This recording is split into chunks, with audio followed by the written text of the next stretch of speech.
The city's new mask mandate has been in effect for just a few days, but how will it be enforced? And is that enforcement enough? I'm Chris Warner. We'll hear from city officials and local residents. A woman creates a petition to have Joplin council members who voted in favor of the mask mandate recall. The 4 states' most watched news starts now. Joplin's mask mandate's been in effect for only a few days, but some are wondering how can it be enforced and will that be enough? This is KOAM News at 6.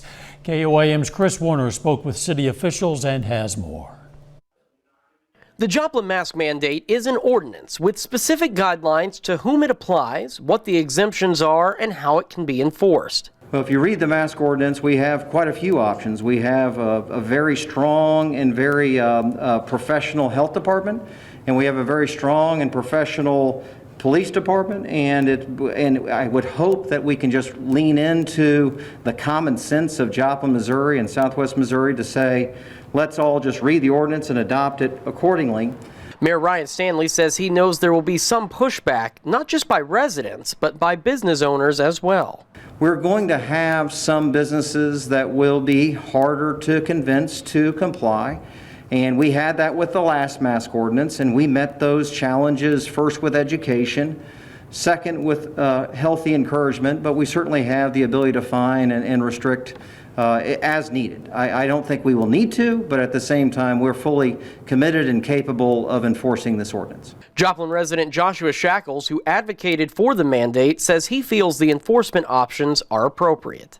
You know, I really think that it's a great compromise that they've come up with. Where it is an enforceable mandate and will have an effect on our situation in the area, but it's also not so restrictive that it takes away people's personal freedoms. Mayor Stanley says it really falls back on the businesses as the majority of the mandate applies to them. So our accountability is going to come first to the businesses. Are you doing what we've asked you to do? And really it's mainly just posting the sign. If businesses want the police to partner with them, and if they have a challenge with a patron, the police will absolutely respond to that. The businesses do have the ability to request that support. In Joplin, Chris Warner, KOAM News. We reached out to Captain Will Davis at the Joplin Police Department, who responded by saying, quote, "Our primary goal is educating the public on the ordinance. Our goal with this has not changed from the last time the city enacted this ordinance. We feel the ordinance is very clear," end quote.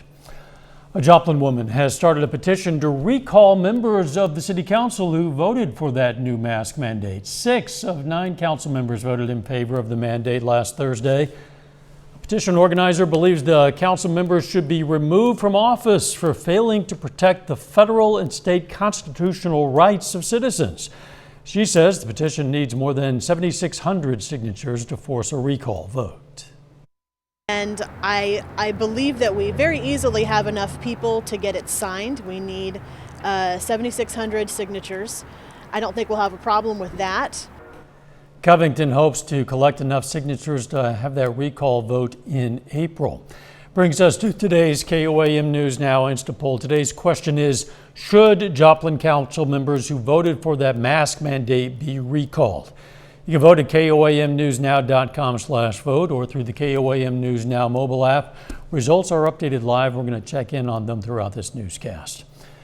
The Missouri Department of Health and Senior Services reports that the state's hospitals are nearly 80% full and ICU capacity is even more limited. In Southwest Missouri, the department says hospital ICUs have only 13% capacity remaining. Statewide, hospitals are operating with a little less than 80% of beds full, leaving 21%. And statewide, remaining ICU capacity is at just 17%. Checking in with Doug Hetty for a first look at the weather, reporting from home today. Hi, Doug. Hey, Dow, and it turned out to be kind of a crummy day for us today. A lot of clouds across the region. Temperatures kind of cool. Most of us have been sitting into low to mid 50s, but we have been dry. Any rain has mainly been just to the north of the region, really along the I-70 corridor in the northern parts of Missouri, and then even some snow once you work a little bit farther north into Iowa. This is the beginnings of our next storm system, which is going to roll in for us late tonight into the daytime hours for us tomorrow. But I do think most of the evening looks okay. We're sitting right around 50, 51 degrees. We have a light southeasterly wind, which has been kicking in at about 5 to 10 miles per hour. Eventually, we'll drop back into the mid 40s a little bit later on tonight, but those rain chances will start to increase. So we're going to break that down and look at Thanksgiving as well here in just a bit. All right, we'll catch you then. McDonald County, Missouri authorities released the name of the suspect and victim in a weekend shooting death. Prosecutor's office today charged Tavian Thomas of Knoll with second-degree murder. Thomas is accused of shooting and killing Jonathan Arianos of Knoll at a Knoll apartment complex yesterday morning. Still ahead, if you plan to travel this Thanksgiving, the CDC and local health officials have some guidelines to help protect yourself and others, and how you can take care of some Christmas shopping while supporting the local arts community. If you plan to travel this Thanksgiving, whether by air or on the road, the CDC and local health officials advise you to take some precautions. The CDC recommends wearing a mask, staying 6 feet apart, avoiding contact with a sick person, of course, and washing your hands or sanitizing consistently.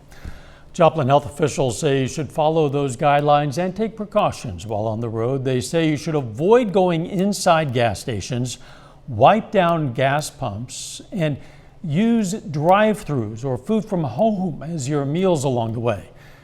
As Joplin COVID-19 numbers remain high, health officials stress the importance of staying safe. You know, I think it is important to have a frank conversation. Ask them, you know, if you are sick, stay home. You know, don't put the expectation and the pressure on individuals. You know, it's okay. You know, if you're not feeling well, it's okay. You can stay home. You can find the CDC guidelines for travel during Thanksgiving, along with questions to ask family members, on our website, koamnewsnow.com. The Neosho Arts Council has a way for you to check off some items from your Christmas list and support the community. The council is hosting an art auction on its website. They call it the Silent Night Holiday Art Auction. A portion of the proceeds do go to the artist, but the remainder will be used to help the council reach its fundraising goal of $40,000. That money is to be spent restoring 3 historic Neosho murals. But it also is important to our history so we don't lose it, because these murals do talk on different topics of the community. And to lose these works would just be a detriment to the community. The auction runs through December 11th. At the Joplin City briefing today, city officials provided an update on some safe holiday attractions this year. The Spiva Park tree is up and lit, and the holiday tree trail at Mercy Park is set to be lit tomorrow, giving four-staters a place to enjoy some holiday cheer with plenty of space for social distancing. Here at the city, we understand that everybody's world looks different, and so we're trying to figure out ways that people can still enjoy the holidays and still practice, you know, some of the safe precautions that we have advised them to do. You know, having outside events is one of the best ways to do that. A portion of Campbell Park is also decorated for the holidays. Doug Hetty is up next with his complete forecast, and a little bit later we're going to check in on our Insta poll concerning a recall of some Joplin council members, plus an arrest in connection with the murder of a retired police captain in St. Louis.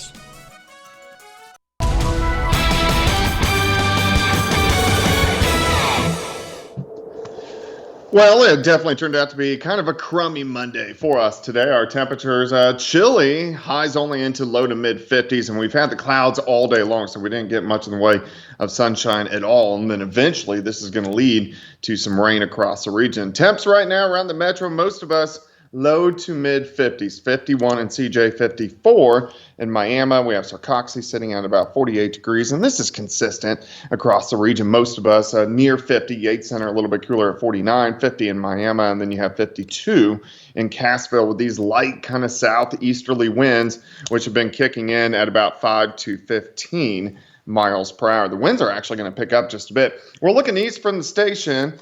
Of course, it's dark. Temperature right now sitting at 51, southerly winds at about 5 to 10. Humidity is at 56%. Through the evening hours, we'll slide back through the 50s, 40s. I think most of us will bottom out right around 46 later on tonight. We have the clouds, but we've been mainly dry. We had some showers kind of skirt our northern counties earlier today. This is kind of the first little wave with this system rolling through. But you can see the rain, even some snow up to our north and northern parts of Missouri. But the main system back out across the central parts of the Rockies. You can actually see the little kink in the winds near Salt Lake City, and it's that upper level storm system that's going to head toward us and change our weather up over the next day or so. So let's step through time. I think for tonight, we're just going to have the clouds, mid 40s. Could see a few random showers out there late tonight in our northern counties, but most of us are going to stay dry.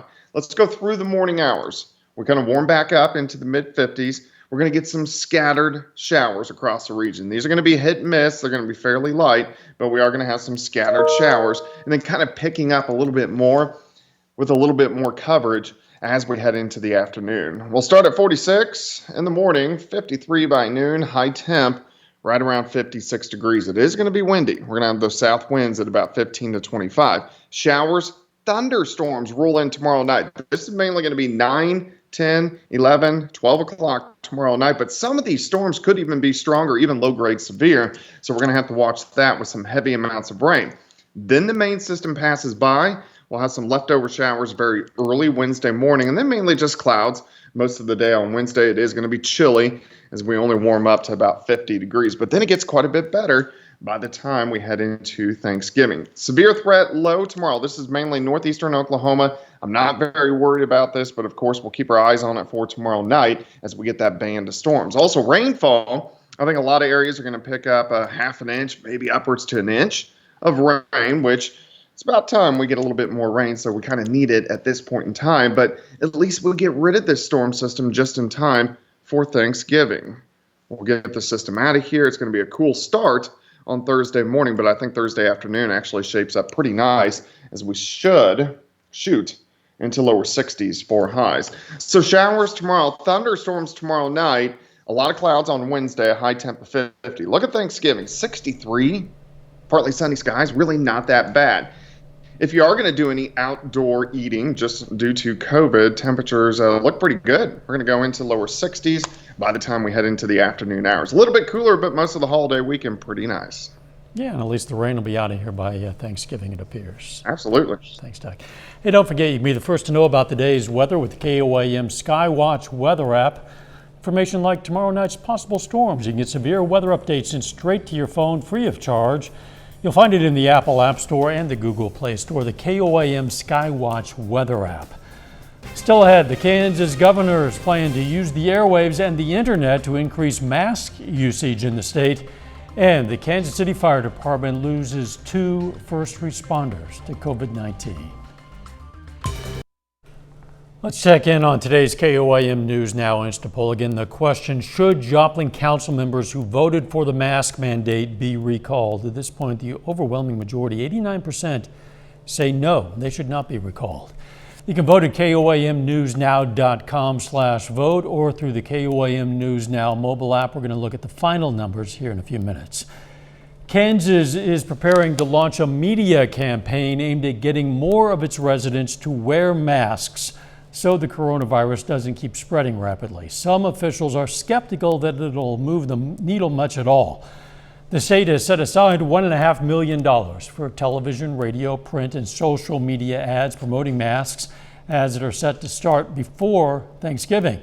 But some officials worry that politics are driving resistance to masks, and others suggest that people already are bombarded with pro-mask messages. The Kansas legislature plans to spend about $3 million on technology upgrades. Its leaders hope people will be able to watch committee hearings and other functions even if they can't leave their homes because of the pandemic. The upgrades are designed to ensure the legislative committee rooms and even conference spaces are outfitted with audio-visual equipment to broadcast events to the public. The move comes as top lawmakers are starting to consider exactly how the legislature will conduct business after it convenes its next annual session in January. The upgrades will include better support for meetings conducted with video conferencing. The Kansas City Fire Department says 2 employees have died of COVID-19. Chief Donna Lake identified them as Captain Robert Roca and paramedic Scott Davidson. Roca was 60 years old and had served in the fire department for almost 3 decades. Davidson was 45 years old and had served 18 years. Lake says 73 members of the department are infected with COVID-19 right now. More than 100 others had previously tested positive. Another man has been charged in connection with looting that's tied to the shooting death of a retired St. Louis police captain, David Dorn. Prosecutors have charged 19-year-old Kyrie Morgan with second-degree burglary. Police allege that he and several others broke into a pawn shop on June 2nd after a night of looting and violent rioting in St. Louis City. Dorn was shot and killed during the looting at the pawn shop. 2 other men were arrested and charged in Dorn's death. It'll be a little less expensive to fish in Kansas starting next year. The Kansas Wildlife Parks and Tourism Commission has announced several changes related to outdoor recreation. Among them, the cost of a one-day fishing license was reduced to $6 from the previous $8.50. The change takes effect on January 1st. A final check on the weather is next. Take time now to honor a local veteran, Private James Wood. The Peoria, Oklahoma native served in the U.S. Army, and we are proud to salute Private James Wood. He's tonight's 4-state hero. Here's a look at what's coming up on our sister station, KOAM News at 9 on Fox 14. We're going to hear more about safe travel guidelines for Thanksgiving. Plus, Joplin girls basketball team hosts East Newton for the Eagles home opener. And caught on camera, a Florida man rescues his puppy from the jaws of an alligator. Those stories, a lot more, tonight on KOAM News at 9 on our sister station, Fox 14. All right, let's check in on tonight's KOAM News Now Insta poll. Again, our question, should Joplin council members who voted for the mask mandate be recalled? The percentages have not changed much. 88% say no, they should not. This poll is now closed. Thanks for participating. The Oxford English Dictionary had a hard time picking its traditional words for the year 2020. OED tweeted that with everything that's happened this year, instead of just one word of the year, it selected the most important words for certain months. It was bushfire in January, when Australia suffered its worst fire season on record. Acquittal in February, when President Trump's impeachment trial ended. Starting in March, it was words and terms like COVID-19 and lockdown and social distancing and reopening. In June, use of the phrase Black Lives Matter exploded. That was in June. For August, Mail-In and Belarusian were both flagged. In September, it's Moonshot, the name the UK gave its coronavirus testing program. In October, Net Zero and Super Spreader are highlighted. Still more than a month to go in this year. Who knows what might still be ahead? Let's check back in with Doug Heddy. All right, Dow, it's going to be a chilly night for us tonight as we drop back into the mid-40s. Could get a random sprinkle or two, or maybe even a random shower, especially in our northern counties. 56 tomorrow, on and off showers, but thunderstorms tomorrow night. So we're going to have to watch that. But Thanksgiving, shaping up pretty good. Partly sunny, high temp, 63. Thanks, Doug, and thank you for joining us. We'll see you at 10. In the meantime, let's take care of ourselves and each other.